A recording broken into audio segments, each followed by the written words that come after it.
बहन का हक अदा नहीं किया, जा तेरी सारी इबादत धरी के धरी रहती है और बहन का हक अदा न करने की वजह से तुझे जहन्नम में दाखिल किया जाता है।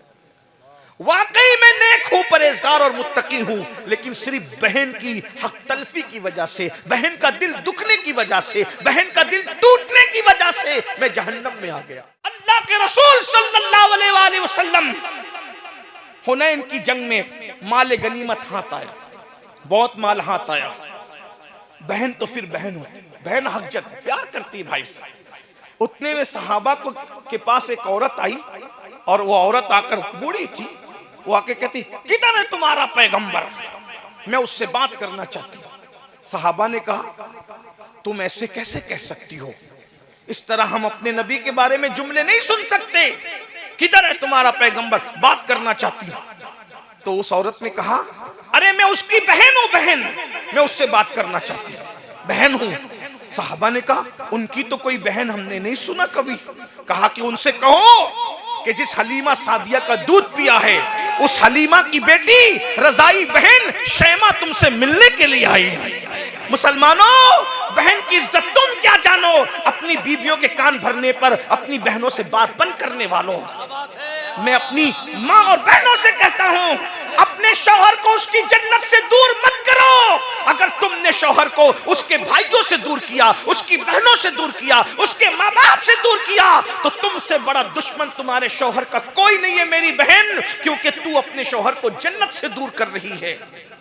तुम्हें चाहिए जिसका जो हक बनता है वो हक दे दो। तुम अपनी बहनों का भी हक दो और शौहर की बहनों का भी हक दो। तुम अपने माँ बाप का भी हक दो और अपने शौहर के माँ बाप का भी हक दो। माशरा खूबसूरत उसी वक्त तश्कील पाएगा। हक मांगने की बजाय बगैर मांगे लोगों का हक तकसीम करते रहो, माशरा खूबसूरत होता जाएगा। जब अल्लाह के रसूल ने, सुन लो, अल्लाह के रसूल ने जब शैमा का नाम सुना, लोग शीमा भी कहते हैं, शैमा भी कहते हैं, तलफ्फुज़ात के अंदर मैं आपको उलझाना नहीं चाहता, मैं फकीर आदमी हूं, जिस तलफ्फुज़ से भी आप बोले ठीक है, बात पहुंच जाए। शीमा भी सही, शैमा भी सही, बहरहाल ज्यादा सही उलमा ने फरमाया शैमा है। शैमा का नाम सुना, हुजूर उठ कर आए और उठ कर आकर शैमा को देखा। 50 साल के बाद पहली बार मुलाकात हुई थी, बल्कि और ज्यादा अरसा बीता था। 50 साल के बाद पहली मुलाकात दूध पिलाने वाली माँ हलीमा सादिया की बेटी से हुई थी। मगर जैसे सुना कि ये शैमा है, हुजूर अलैहिस्सलाम ने अपनी चादर अपनी बहन के लिए जमीन पे बिछा दी। हुजूर ने अपनी चादर अपनी बहन के लिए बिछा दी। वो मुज़म्मिल और मुद्दस्सिर वाली चादर। हुजूर बहन की इज्जत बता, दूध पिलाने वाली माँ हलीमा की बेटी रज़ाई बहन की ये इज्जत है। आज हमारी बहनों को हम जहर की नजर से, जहरीली नजर से, बहनें घरों पे आते हुए डरती है, बहनों भाइयों से बात करते हुए डरती है कि अभी डांट सुन लेंगी। नहीं, हम प्यार देने आए। जो प्यार नहीं देता रहमतुल लिल आलमीन से उसका ताल्लुक क्या है। हुजूर ने अपनी बहन के लिए अपनी चादर बिछाई। अपनी बहनों को बुलाओ। अरे बहन का सीना अगर चीर के कोई देख सकता था तो बहनें बताती कि बहन भाई से कितना प्यार करती। भाई बहन से उतना प्यार नहीं करता, लेकिन बहन अपने भाई से बहुत प्यार करती। अल्लाह के रसूल ने अपनी रजाई बहन के लिए चादर बिछाई। शैमा बैठो, बिठा दिया। शैमा बैठ गई। फिर हुजूर अलैहि पहले इज्जत दे के बिठाया, फिर कहा शैमा 50 साल के बाद आई, इतनी देर कर दी तुमने। कहती या रसूल अल्लाह, या रसूल अल्लाह, ऐसे हालात नहीं थे कि मैं आप तक पहुंचती। मैं आपकी बातें सुनती थी, बातें तो आती थी, लेकिन ऐसे हालात नहीं थे कि मैं आप तक पहुंचती।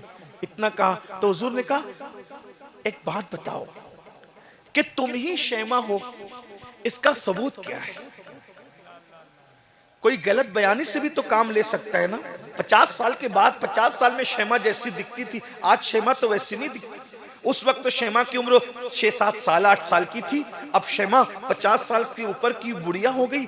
तुम ही शैमा हो, इसका सबूत क्या है। बहन बहन होती। कहने लगी या रसूलल्लाह, एक बात बताऊंगी, आपको यकीन आएगा। कहा क्या।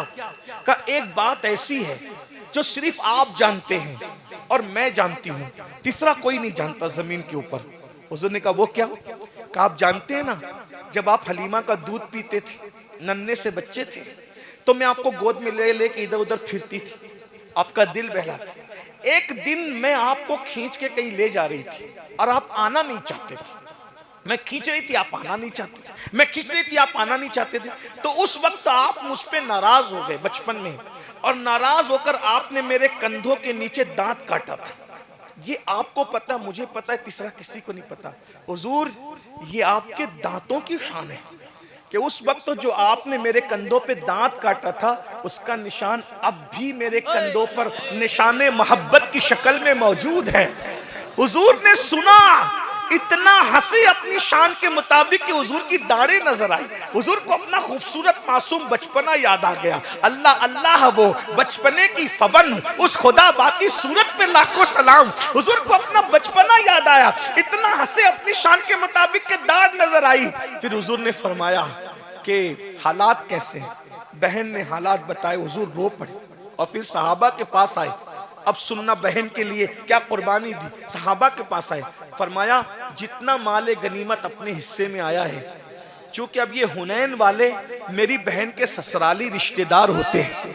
देख रहे, ये हुनैन वाले ये मेरी बहन के ससुराली रिश्तेदार होते हैं। क्या मेरी मोहब्बत में मेरी बहन की वजह से तुम इनका माले गनीमत लौटा सकते हो? सहाबा फिर उन्होंने कहा, या रसूल अल्लाह, हम भी आपके हैं, हमारा माल भी आपका है। अगर आपकी खुशी इसी में है तो हम अपना सब कुछ आपकी बहन पे कुर्बान करते हैं। और वो माले गनीमत वापस कर दिया गया। और फिर हुजूर ने बहन को कहा, एक काम करो, हालात अच्छे नहीं है, मेरे घर चलो, मेरे साथ रहना, मैं तुम्हें अपने पास रखूंगा, मेरे साथ रह। अब बताओ, तुम मेरे साथ मदीने चलोगी या अपनी ससुराल जाओगी? शरीफों की बेटियों के फैसले यही होते हैं। कहा, या रसूल अल्लाह, मुझे आपके साथ रहने से ज्यादा अच्छा ये लगेगा कि मैं अपने शौहर के घर जिंदगी गुजारूं। तो मैं अपने शौहर के घर वापस जाऊंगी। फिर आती जाती रही हुजूर से मिलने के लिए, और जब भी आती थी हुजूर उनको बहुत नवाजते थे। बिलाखिर बुजुर्गों ने फरमाया कि मदीने मुनव्वरा में उनका इंतकाल हुआ और जन्नतुल बकी में उनके मज़ार के बारे में बताया जाता है। ये बहन की बात है, ये तो बहन की ताज़ीम हो गई। आखिरी बात के तौर पर, अगर बहन की इज्जत न की, अगर बहन की इज्जत न की, बहन के साथ अच्छा सुलूक न किया, तो क्या होगा? आज से तकरीबन 1000 साल से जायद पुराने बुजुर्ग है, बहुत बड़े बुजुर्ग, हजरत फकीह अबू लैस समरकंदी हनफी, वो अपनी किताब में लिखते हैं, ध्यान से सुनना, वो अपनी किताब में लिखते हैं कि एक अजम के बहुत बड़े वली थे, बहुत बड़े बुजुर्ग थे। उनको अल्लाह की इबादत से बहुत प्यार था। तो उन्होंने क्या किया, अजम छोड़ा। अजम कहते हैं अरब के अलावा जितना खित्ता उसको क्या कहते हैं? अजम कहते हैं। अजम छोड़ा, बस ये इख्तितामी लम्हे हैं, ध्यान से सुनना। बहन की खबरगिरी न करने पे, बहन की इज्जत न करने पे, वली कहलाने, वली बन जाने वाले नहीं, वली कहलाने वालों का हाल सुन ले।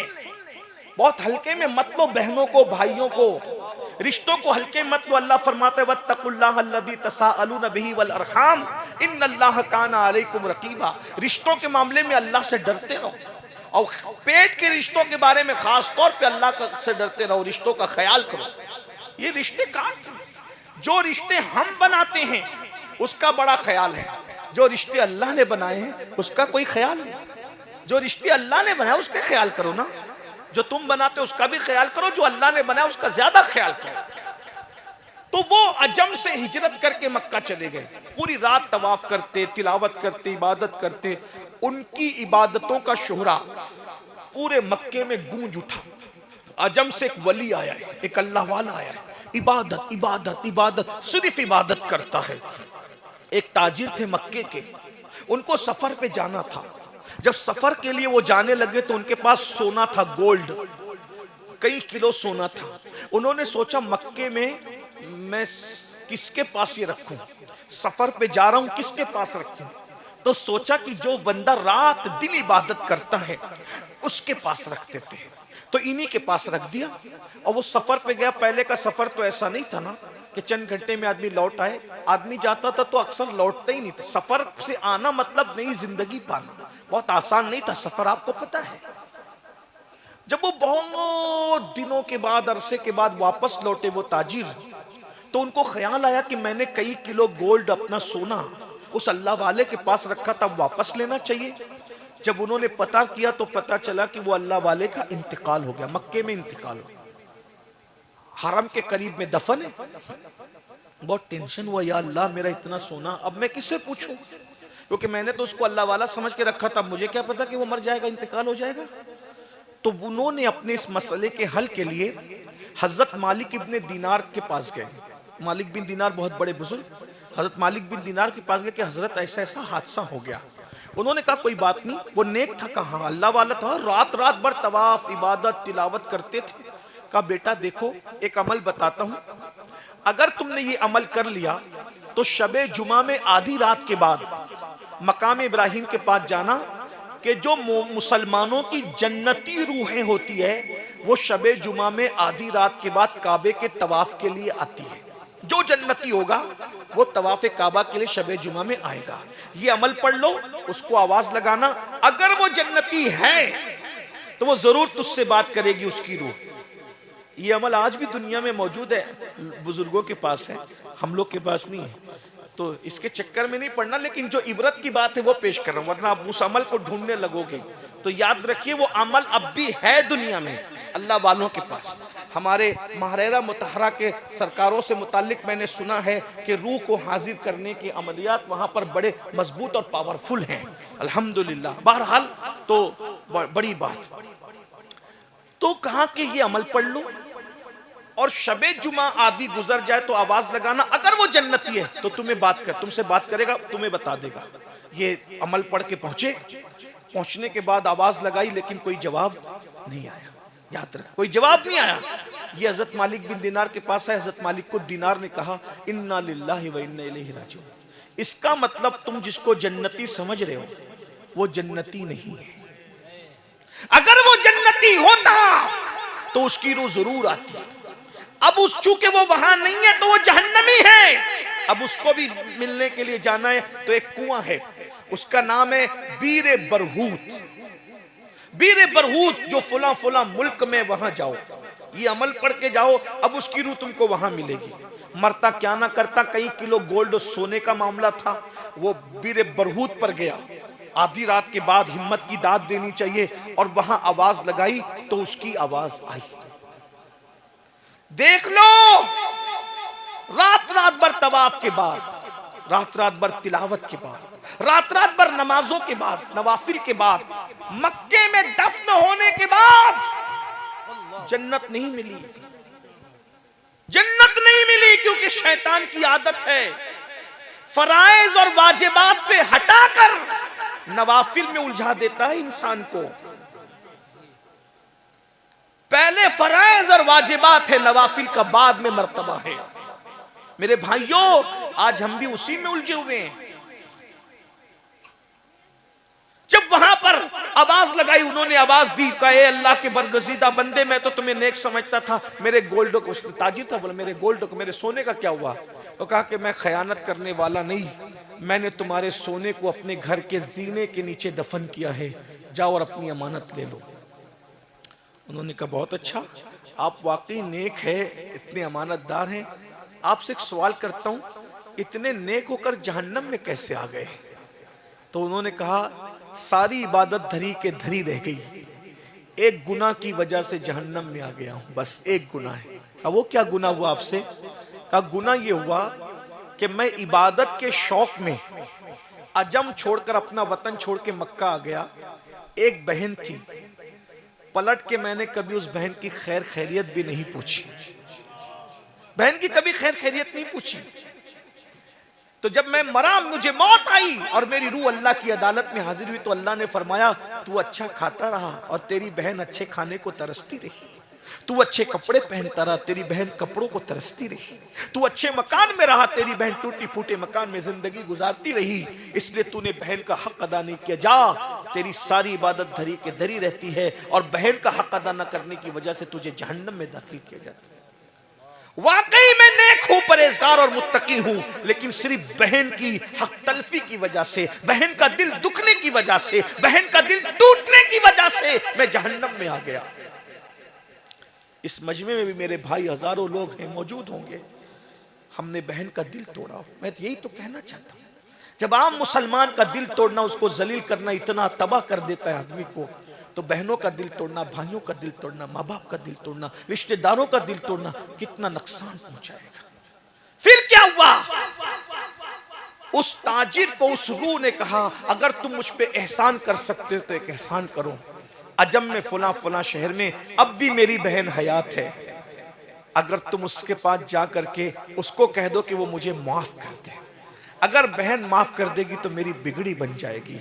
वो ताजिर वहां से निकला, निकल के सोचा कि ये बात सच्ची है कि गलत है। वो सीधा पहले मक्का गया, वो जमीन खोदी, सोना निकला, समझा कि बात सही है। फिर वो अजम गया, अजम जाने के बाद जो पता बताया था, एड्रेस बताया था, जब वहां पहुंचा तो देखा एक बूढ़ी औरत है, बहुत बुरे हालात में है, टूटे फूटे मकान में है। जब वहां पहुंचा तो पहुंचने के बाद कहा, तुम फला फला को जानती हो? वो बैठी थी, उठ के खड़ी हो गई, रो पड़ी, वो मेरा भाई था, मेरा भाई था, वो तेरा भाई था। देखो बहन नाराज है, दिल तोड़ा गया है, हक तलफी की, फिर भी कहनी मेरा भाई वो मेरा भाई था। और तुम कैसे जानते हो मेरे भाई को? कहा कि मैं मक्के का रहने वाला हूँ, उसका इंतकाल हो गया। रो पड़ी, मेरे भाई का इंतकाल हो गया, अफसोस अफसोस। फिर कहा, उसी ने मुझे भेजा है, मैं तुम्हारे पास आया हूँ, बताओ उसके बारे में क्या है? प्यार तो बहुत है, लेकिन उसने बहुत दिल दुखा, वो मुझे छोड़ के चला गया, लेकिन कभी मेरी खैरियत भी नहीं पूछी, मेरा हाल भी नहीं पूछा। मैं खाने को तरसती हूँ, बारिश होती है तो टूटा मकान है, उसमें भीगती हूँ, सर्दियों में कड़कती रहती हूँ, बेचैन रहती हूँ, गर्मियां तबाह करती है, बर्बाद करती है। अल्लाह के बंदे, उसने मेरा दिल दुखाया। कहा, तुम्हारा दिल दुखाया, तुम्हारा हक अदा नहीं किया, इबादत के बावजूद भी जहन्नम में, अगर तुम उसको माफ कर दो तो उसको जन्नत मिल जाए। बहन बहन होती है। कहा, अल्लाह अगर वो मेरी वजह से जहन्नम में, मैं दुआ करती हूँ अल्लाह उसे माफ कर दे, मैं भी माफ करती हूँ, लेकिन मेरे भाई का पैगाम लेके आने वाले, इतनी दूर से तू आया है, मेरे घर कयाम तो कर, कुछ रूखी सूखी खा ताकि मैं तेरी खिदमत करूं। वो बुजुर्ग, वो ताजिर कहता है, मैं खा के सोया तो मैंने ख्वाब में क्या देखा कि वो बुजुर्ग जन्नत के बागों में टहल रहे हैं और कहते हैं, अल्लाह तुझे जज़ाए खैर अता फरमाए, तूने मेरी बहन से माफी तलाफी करवा दी, इधर बहन ने माफ कर दिया, उधर अल्लाह ने मुझे जन्नत अता फरमा दी।